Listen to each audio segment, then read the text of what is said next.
জ্যৈষ্ঠের নবমী লগ্নে আমরা এখানে উপস্থিত হয়েছি। এটা একটা দৈবিক নির্দেশনাও বটে। যখন আমাদের সাংগঠনিক সম্পাদক বললেন যে আমরা যে কোনো দেবালয় থেকে যাত্রা শুরু করব, তখন কিভাবে জানি মনের মধ্যে চলে আসলো যে শেখরনগর মায়ের বাড়ি, ওখান থেকে এবছর আমরা যাত্রাটা শুরু করি। বাংলাদেশ হিন্দু পরিষদ শুধু হিন্দুদেরই কাজ করে না, বাংলাদেশ হিন্দু পরিষদ নির্যাতিত মানুষের জন্য কাজ করে, হিন্দু মুসলিম বৌদ্ধ খ্রিস্টান সকলের জন্য কাজ করে। যেটা আপনারা বিগত দিনেও দেখেছেন, আমাদের বিপ্লবদার সাথে ছিলেন যে আমাদের যাত্রাটা শুরু হয়েছিল সেই মায়ানমারে নির্যাতিত মানুষ, সেই মায়ানমারের রোহিঙ্গা। বাংলাদেশে লক্ষ লক্ষ রোহিঙ্গারা জীবন বাঁচানোর জন্য যখন বাংলাদেশে ছুটে এসেছিল, তখন প্রথম যে বেসরকারিভাবে ত্রাণ, ওখানে ট্রাকে যে ত্রাণ নিয়ে গিয়েছিল সে বাংলাদেশ হিন্দু পরিষদ। সেখানে আমরা কখনো দেখি নাই কে হিন্দু, কে মুসলিম, কে বৌদ্ধ, কে খ্রিস্টান, নির্যাতিত মানুষের পাশে আমরা দাঁড়ানোর চেষ্টা করেছি। আগামী দিনগুলোতেও আমরা এভাবে কাজ করে যাব।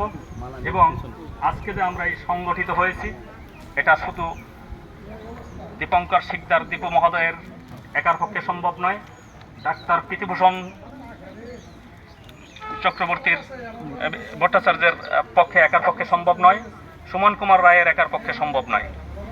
এখানে যারা আমরা উপস্থিত হয়েছি, আমাদের পিছনে যারা ছিলেন, আমাদেরকে দেখেছেন হয়তোবা পর্দায়, কিন্তু পর্দার পিছনে যারা থাকে তাদের অবদান কিন্তু আমাদের থেকে কম নয়। আমরা সবসময় যে কথাটা বলে থাকি যে আমাদের সম্মানিত সভাপতি, ওনার বক্তব্য শুনেছেন, ওনার ভূমিকা দেখেছেন, কিন্তু তার পিছনে যিনি সাহস জুগিয়েছেন, যিনি এই সংগঠনের জন্য কাজ করেছেন, বা দিন নাই রাত নেই, আমরা যখনই মিটিংয়ে চলে গেছি, আমরা কাকার বাসায়, সেই কাকি মা আমাদের যেভাবে এই সংগঠনকে এগিয়ে যাওয়ার জন্য সহযোগিতা করেছেন, এরকম অ্যাডভোকেট সুমন কুমার রায়ের ওয়াইফ দেবাশিস কুমার রায়ের সহ এখানে আমাদের যারা স্ত্রীরা রয়েছেন তাদের কিন্তু ভূমিকা কম নয়।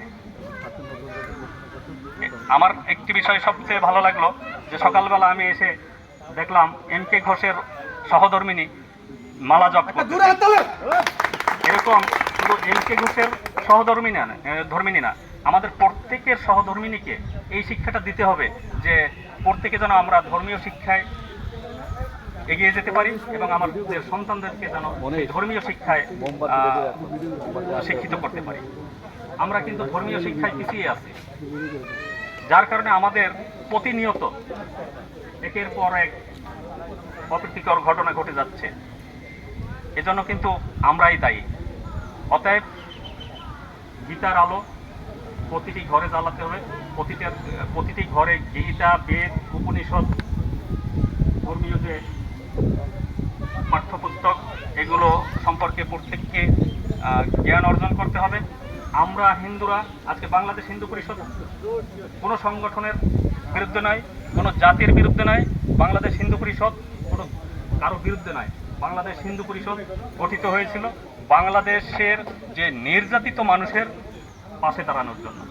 আমরা আজকে এই 2017 সাল থেকে আমরা চেষ্টা করেছি নির্যাতিত মানুষের পাশে দাঁড়ানোর।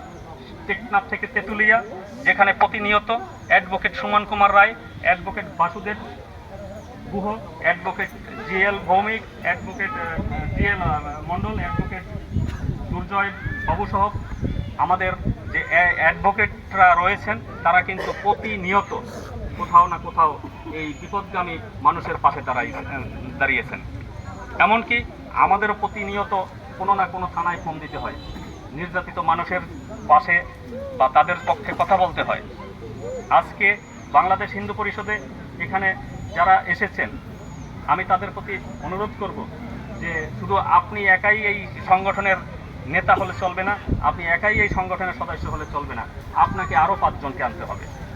এইভাবে প্রতিটি ঘরে বাংলাদেশ হিন্দু পরিষদের সদস্য সংখ্যা বাড়াতে হবে এবং আমরা আমাদের এই নবগঠিত কমিটির মাধ্যমে আশা করি বাংলাদেশে নির্যাতিত মানুষের পাশে দাঁড়াতে পারবো এবং আমরা নির্যাতন বন্ধ করতে সক্ষম হব এবং আমাদের আগামী দিনগুলো হিন্দু পরিষদ দেবোত্তর সম্পত্তি রক্ষাসহ সর্ব ধরনের কাজ করে যাবে। আপনারা জানেন যে এখানে অ্যাডভোকেট সুমন কুমার রায় নির্যাতিত মানুষের জন্য কাজ করেছিলেন। তিনি 2 বার জাতীয় সংসদ নির্বাচন করেছেন, তিনি কিন্তু তার জন্য নির্বাচন করেননি। আমি আমার জন্য নির্বাচন করিনি, আমি জাতীয় পার্টি থেকে নির্বাচন করেছি, কিন্তু জাতীয় পার্টির ভালোটাও বলেছি, খারাপটাও বলেছি, যেটা আমাদের অন্যান্য রাজনৈতিক দলের নেতাদের মধ্যে দেখা যায় না। আমি জাতীয় পার্টির প্রধান কার্যালয়ে বসে বলেছিলাম যে এই জাতীয় পার্টির আমলে, আমার পার্টির চেয়ারম্যানের সম্মুখে, এই জাতীয় পার্টির আমলে বাংলাদেশের হিন্দুরা চরমভাবে নির্যাতিত হয়েছিল। আমি দেখেছি জাতীয় পার্টি শাসনামল বাংলাদেশের হিন্দুরা নির্যাতিত হয়েছে, নির্যাতন বন্ধ ছিল না। এরপর আসলেন বিএনপি সরকার, তখনও বাংলাদেশের হিন্দুদের উপর নির্যাতন বেড়ে গিয়েছিল। আমরা আশায় ছিলাম যে বাংলাদেশে হিন্দু বান্ধব দল, মুক্তিযুদ্ধের চেতনার দল আওয়ামী লীগ ক্ষমতায় আসলে হয়তোবা বাংলাদেশের হিন্দুরা নির্যাতিত থেকে একটু রেহাই পাবে, বাংলাদেশের হিন্দুরা সুখে শান্তিতে বসবাস করতে পারবে। কিন্তু কোথায়? বাংলাদেশের হিন্দুরা আরও নির্যাতিত হয়েছে, আরও নির্যাতনের সংখ্যা বেড়ে গেছে, আরও মঠ মন্দির দখল হয়েছে। অতএব আমাদেরকে কেউ রক্ষা করবে না। এই উপকূলীয় এলাকার আপনারা দেখলে জানবেন যে এই উপকূলীয় এলাকায় 600-700 বছর আগে হিন্দু সনাতনী ছাড়া বৌদ্ধ, খ্রিস্টান, অন্য সম্প্রদায়ের কোনো লোক ছিল না। আজকে সেখানে আমরা ভূমিপুত্র হয়েও আমরা সংখ্যালঘু হয়ে গেছি।